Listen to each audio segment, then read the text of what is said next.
Okay, so this is attempt number 2. I recorded a 20-minute stance seminar as soon as I got up, and then I went for a run whilst it uploaded, and when I came back it wasn't there. It had failed to upload apparently, so here I am doing it again. And I'm also a bit sweaty now as well, so let's start again. Just take my socks off. Right, so I'm Rach.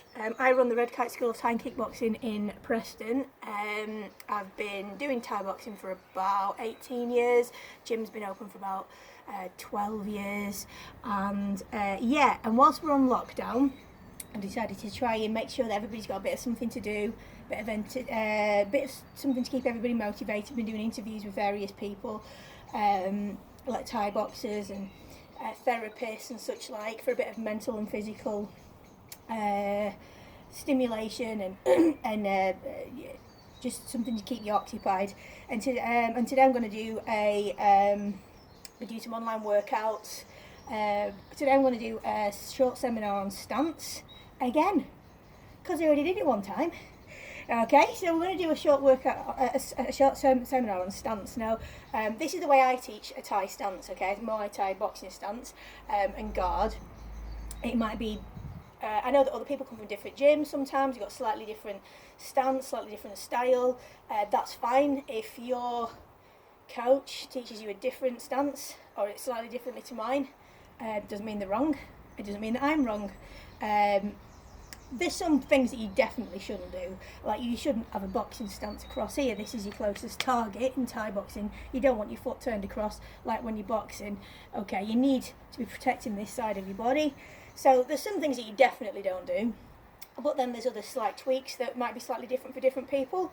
So I'm going to teach you what I teach my students, and this is over the course of my experience of coaching and training and just watching everybody. This is the stance I feel is the best stance to teach everybody from the start.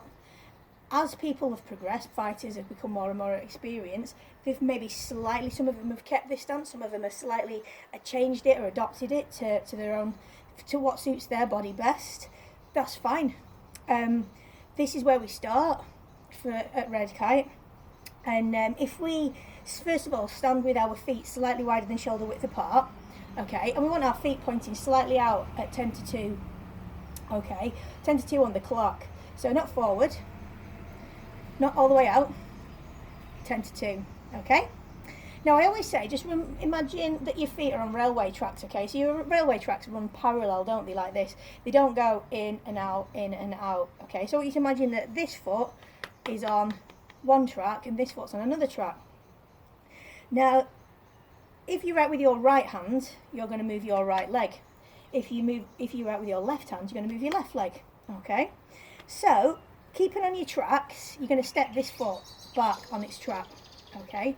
So, rather than bringing it in off its track or onto this one's track, we're just going to step back on its track, okay? What this does is keep our hips more facing square forward, which prevents us from overturning sideways, making this again more vulnerable, this side of the body, for kicks. So I always try to keep it quite square on. Again, there can be a more sideways stance, but again, I just feel that it's easy to shin block whilst you're getting to learn how to react. It's really solid. You've got sideways and forward and backwards movements, and you've got resistance in all those directions. Okay, we've got my weight in the middle for now. Now we're going to look at our arms. Okay, and we're going to put our thumbs on the front of our fist, which is like this. Okay, can you see? There we go. Now we're not putting it on the inside like that. Okay, we're not putting it sticking up like that. Hey. Okay, we're putting it on the front. Now then, the other important thing is keeping a straight line down the back here. Okay, straight line. So not bending your wrists like this. Okay, so if we throw a hook punch, we don't throw it like this with a bent wrist, or we don't throw an uppercut like that. Okay, we use our body and we drop our body in so that when we throw the shots, this angle's still straight here, you see. So we use the body to make the angle rather than the wrist. This that way the power and the strike will travel down this bone and down this arm rather than pushing on the wrist and potentially breaking the wrist. Okay, so again, thumbs on the outside of the fist, straight line. Now this leg that's closer to the front, just twist your shoulder slightly forward. Okay, there. Okay, now we're going to lift our shoulders up to our ears and drop our jaw. Now I like to try and keep an angle here, slight angle from the spine coming forward. So arm forward, thumbs on the front, lift your shoulders up to your ears. Okay, feel a bit silly? Yep, okie dokie. And then from there, we're going to lift our hands up to our face. The lead hand, the one near the lead leg, slightly further forward than the one at the back. Okay. Now so we're in this position here. Now I want you to imagine that somebody's just punched you in the stomach. Okay. So if you're going, oh, and you've gone, oh, like you see in films, or like, oh. So you're going to bring everything in. So push the groin slightly forward. Push this in here and bring those ribs together and the shoulders forward, okay? As we bring this in here, it brings those ribs slightly further in together. You've got your little ribs wobbling around, easy to break, and in between them you've got muscles, okay? So by doing this, we're bringing the elbows slightly lower down, covering the bottom rib, but also squeezing those ribs together, reinforcing them with the muscles in between, okay? Just a little bit. Just a bit of something, bringing the elbows in, but also letting the ribs and the muscles reinforce each other in the core. Okay, as we bring the shoulders up and in, okay, here, if you can turn to the side, you can see my jaw is behind this shoulder here at the front, okay? Now then, that's because when you bring your hands up to your cheekbones, I can't remember if I said that or not. Now, you want your chin down behind your shoulder. I think if you've seen people get sparks out on TV, boxing or what shows or whatever, it'll be because they've been hit clean, either in the jaw area or the temple. So what we want to do is make sure that those areas are covered all the time. Okay, now if I bring my chin down, okay, it's making this area here smaller. Okay, this is the vulnerable zone. Okay, the chin's tucked in to the chest, but not only that, it's hidden behind this shoulder as well from the side. So if a hook came in here, it's not going to get, just by default, it's going to get the shoulder. You can't see the jaw. Okay, and same here. So as we strike, we may lift as we move, the hands may come up slightly further, and as we strike, we might lift the hand higher. Okay, so as we do from this side, this hand's covering the jaw and the temple, and this side here, this shoulder is covering the jaw. So from the front, we've got a gap here, but we can block this gap here with this hand, okay, or we can bring the arms in, but it's a tight gap, you know, you've still got this hand in the way. See, there's an uppercut, but you're always, every time you strike, you're going to open yourself up to a shot. It's about making sure that you don't open up more than necessary. Okay, so for example, as I strike forward here with a jab, okay, I've pivoted in on the front foot, my jaw is covered by my shoulder, my hand is covering my jaw here, I automatically am open on this side, okay? Every time I strike, I'm going to open up.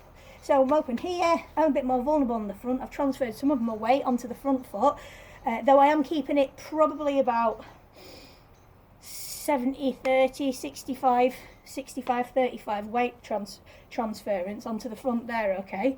So we've become vulnerable here, so I can get struck more easily there. So that's what happens when you strike. Everywhere else is covered up tight. So you could do it like that and only become vulnerable here, or you could do it like this. So if you see it here, coach saying keep your guard up, keep your chin down, this is why. We're trying to cover these areas of your face, right? If you get punched in your nose, you want to guard your nose. If you get punched in your nose, you're not going to necessarily get knocked straight out, probably not, but it's going to bust, and then it's going to make your eyes water and sting, and then you can't see, and then you'll probably get knocked out. So we need to cover the nose, make sure the nose is blocked as well. And obviously in Thai, you've got the elbows coming in. We need hands closer to the face in order to make sure we can block. We need the chin down. We want to keep all the bony bits as tucked in as we can. So we've got a nice tight guard where we're just open here, or we've got no guard. So from here, I've thrown one shot and I've become vulnerable still down the front. Okay, but I've also become vulnerable in my jaw, my temple, my jaw here, my nose, and here this side. I'm just guarding my chest. I don't need my chest guarded here, do I? So just by keeping a really tight guard, and just little attention to details, the in, the chin down, the angle, okay, that's going to help you stay safe. I always look at safety and covering up first, or is very important from the start. It's no good having like the strongest, biggest kick and punch in the universe if you've already been sparked out in the first minute of your fight because you've got no guard. So, going back down to the feet, we want to be stepping onto the ball of the foot as well. Okay, so we've got the hands in, we've got the elbows not sticking out here. Okay, not in here like this, but just slightly out, We want them down enough, tip it forward, so we're covering here, this rib at the bottom, not up here, so we're covering no ribs. We want here just down, so we've got a block, we can easily block on the ribs here, okay, and but we can't get in underneath, right, and we're not all just trapped in like this behind the arms. Okay, we want to be able to move it in if we need to, and move it to the side, but we don't want to be standing, giving everybody a target straight off. So the elbows are just slightly out, so we're just widening us, slight gap here, but not masses, okay, enough just so we can lift and turn the shoulder into the shot. And then our feet. Now then, you want to keep your heels off. Now, not necessarily in your stance. You can stand there like that with your heels flat as we're waiting, but we want to be ready. We want to be transferring the weight from onto the balls of the feet. We want to be able to transfer between the front foot and the back foot with ease. So when we step, you want to step onto the ball of your foot, okay, like this. Not like this. We don't have to be like this all the way up, but you want to be stepping onto the ball of your foot, so that your heel's kind of like bouncing off the mat, or it's ready to come off, rather than stepping onto your heel like this or stepping forward like this. As you step onto your heel, it fires all your body weight down through your heel into the floor, and it's much harder mechanism to push up into a shin block off your heel. Balls of the feet, it's easier to transfer the weight, it's easy to be swift, okay, in your movement. And you're ready to move as well if you need to move. In Thai, I always say you don't want to be moving you want to be moving only for a reason. You want to keep your movement and put all your effort and your power into your strikes and your combos and setting up the movement. You don't want to be wasting all your energy on a load of movement. There's movement involved. You need to be able to move. Sometimes you need to be able to move fast, but the rest of the time we want to be picking out shots. Don't waste your energy with loads of movement. But when we do move, make it for a reason, and make sure you go in ball of the foot and then heel, okay? Try not to be too flat-footed and grounded into the floor, okay? We need to be ready, we need to be grounded, we need to be stable, but we need to be able to lift. We need to be able to lift into kicks, we need to be able to lift into knees, we need to be able to move fast if we need to. So we need to be on the balls of the feet, heels bouncing off, ready to go. So, quick breakdown. Again, 10 to 2 railway track. Thumbs on the front, straight line, shoulders up, twisting, hands up to your cheekbones, ready to go from there, okay? Twisting that in there, right?